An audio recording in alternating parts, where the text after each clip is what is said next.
We had such an incredible response to my recent post on divorce and why women carry such shame around being a divorcee. And there's quite a few reasons for it. So based on our response, based on all the private messages that I've received, we're going to continue the conversation because this is something that we need to talk about. This is something that impacts lives all over the world. Because when we carry shame about something, especially when we do not need to be carrying the burden that doesn't belong to us, it impacts everything. It impacts how we live our lives. It impacts how you dress. It impacts who you hang out with. It impacts whether or not you launch that business that you want to launch. It impacts how you work, how you sleep, how you rest. It impacts your health, your longevity. It impacts your whole life. So we were talking a little bit about the various reasons why women carry this sense of shame, this real, almost tangible sense, this stigma of, yep, I'm a divorcee. And what makes it even worse is if you're twice divorced, right? Like I am now. I mean, I would never have thought I would ever find myself in a position at the age of 53, twice divorced with 2 children. Never in my whole life did I ever foresee that. Nobody does. Yet here I am. And did I do the right thing? Absolutely. It's something I should have done a long time ago. At the same time, I wish my ex-husband well. I will not hold on to unforgiveness. I understand that I've got my perspective. He has his, and he's the father of my children. I will respect that, and they love and will honor him. That's my job to make sure that that happens. But at the same time, I can tell you, probably you were in the same position if you were the one to walk out of the marriage as I was. I have no doubt that you gave it your all, right? That you gave it every single thing that you had, your body, your mind, your heart, your soul, your everything. Because that's what I did. So why do we walk out with this sense of shame on our shoulders? Why do we walk out feeling this heavy, downcast shame? It's not right.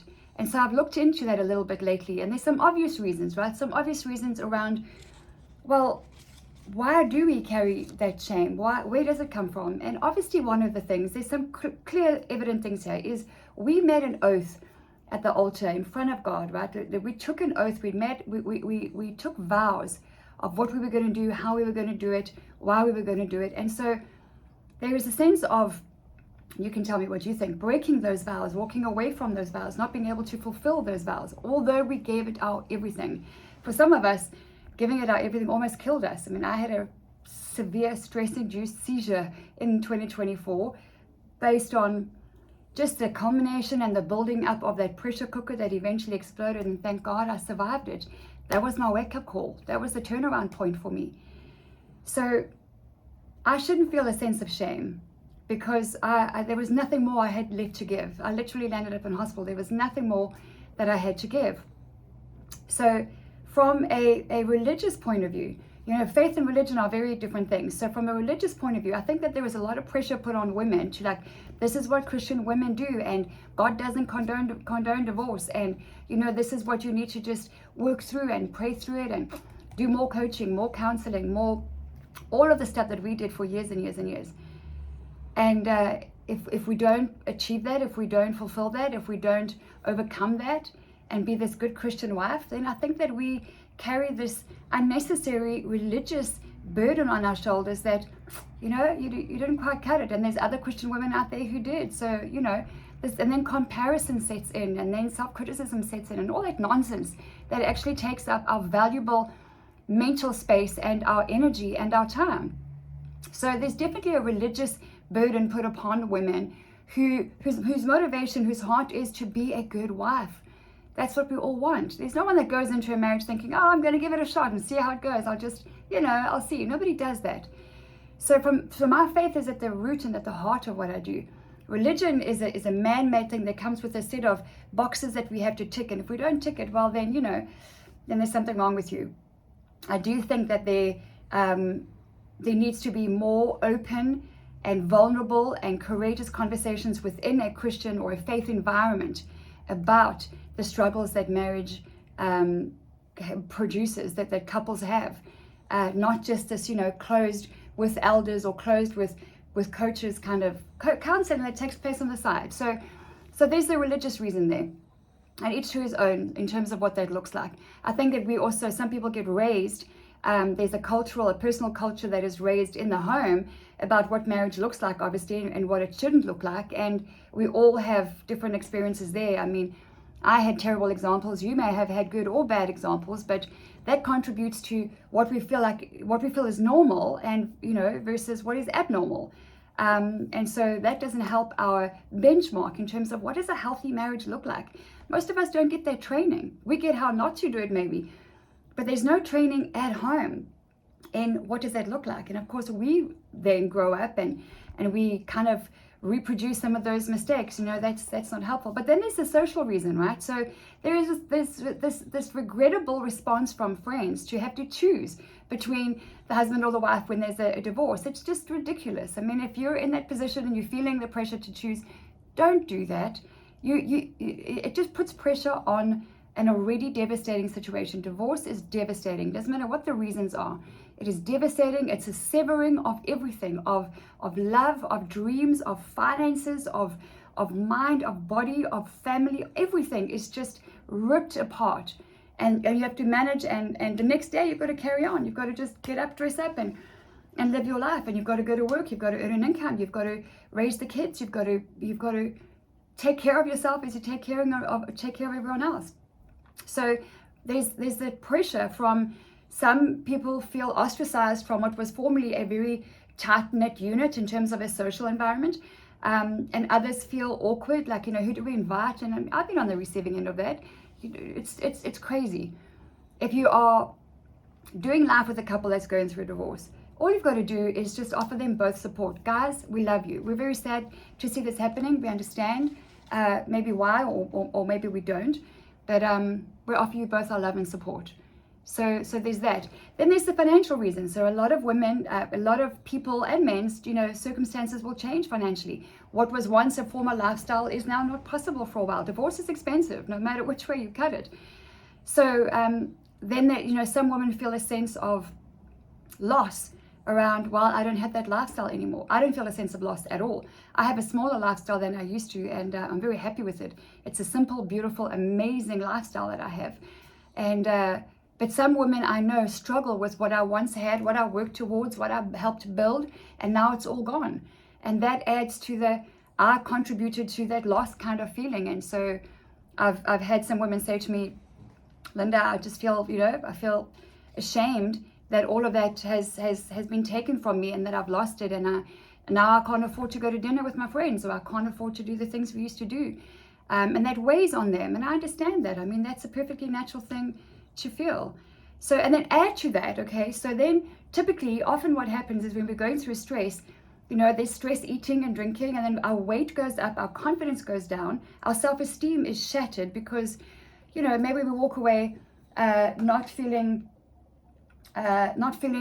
loved, or not feeling, just, I don't know, just not seen, not loved, not heard, and then after many years of that, we might feel not very lovable, not very desirable, so the weight goes up, the confidence goes down, and that is not easy to deal with.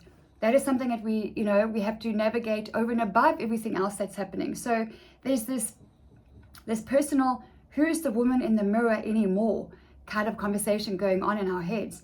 All of that to say, there is a better way. There is a way to handle it. There is a reset button that we can push to start over, set a fresh new vision, and reconnect with the woman in the mirror. And if you need help doing that, I'm here to tell you that as a twice divorced woman at the age of 53 with 2 children whom I adore, there is freedom on the other side. There is life on the other side. I am, as we're speaking right now, months into my divorce, and I am extremely grateful for everything that I have in my life right now, my health, my children, my home, my business, the people that I now have in my life. So if you need help with that, there is a link below. All you need to do is click on it, check it out, see what it's about, or send me a private message if you want to have a private conversation. This is very important stuff we're talking about. I'm here to tell you that there is a way to lose your weight and regain your confidence. I've lost 30 pounds since I made some decisions toward the end of 2024. And I've done it. I'm playing the long game now. I'm not focused on weight loss. I'm focused on health gain. Without our health, we have nothing. Nothing. And then you want to restore your mental and your emotional and your spiritual health and strength. Okay, that is everything. Especially if you've got children. I've got kids who are, almost 18 and 11. I've got a young daughter. So I want to make sure that I am vulnerable and courageous enough with my kids that they know where I'm at. I'm not going to pretend everything's okay. But I'm also not going to burden my young daughter with exactly what's going on or what went down. She doesn't have to deal with that. That's not her burden. But I am, above all else, I'm truthful with my kids. And they know where I'm at. And I'm in a happy place. Is there a lot to navigate still? And yeah, of course there is. There's a lot going on. But I'm happy. And I have a new sense of peace in my heart. And I am filled with gratitude. And I will not carry unforgiveness. And I don't want any excesses on me, not excess weight, excess burden, any shame that doesn't belong to me. Shame is not mine to carry. It does not come from God. It comes from the pit of hell, and that is not mine to bear. So when I started feeling that in the very beginning, I'm like, wait, whoa. I gave my whole life to this marriage. It almost cost me my life. I gave everything that I could. And now I must walk out with a sense of shame and my head hanging low. No, that is not the truth. The truth is I walk out the front door with my head held high. The truth is that I know that he has got some forgiveness to do toward me. And that's for him. That's his business. I have got a lot of forgiveness to release his way as well. And forgiving myself for a lot of things. A lot of things I did right and a lot of things that I didn't do right. I will not hold on to shame. I will not carry unforgiveness. I will not be bitter. I will be better. I'll be stronger. So if you need help with that, there's a link below. Click it or send me a private message. I'm here to tell you that just a few months into my second divorce at the tender age of 53, I'm happy, I'm grateful, I'm peaceful. There is life on the other side of where you're at. Do not let your past dictate your future. Do not let the pain of yesterday just have you playing small and dressing down and blending into the background. And that's not what you're called to do. There is a better way. Get in touch, get involved, and all you got to do is get back in the game. In my program, we do grief recovery. We address self-confidence, self-esteem. There is restoration that happens on every level. It is a transformation system from the inside out about your spirit of beauty. As a woman, you have a spirit of beauty inside of you that needs to be fed every day. And that addresses your self-confidence, your self-esteem. And when we do all of that, we then get to how to harness the power of personal style, how to take back control of your closet, how to establish your own personal style that is customized to your body, your budget, your lifestyle, your career, hair, makeup, shoes, accessories, you name it, everything is covered. The closet cull, just reorganizing it, because a cluttered closet is a cluttered mind. If you're recently divorced or you've been for a while, or clutter is stressful, it's got to go. And it expands to every area of your life. We take care of all of that.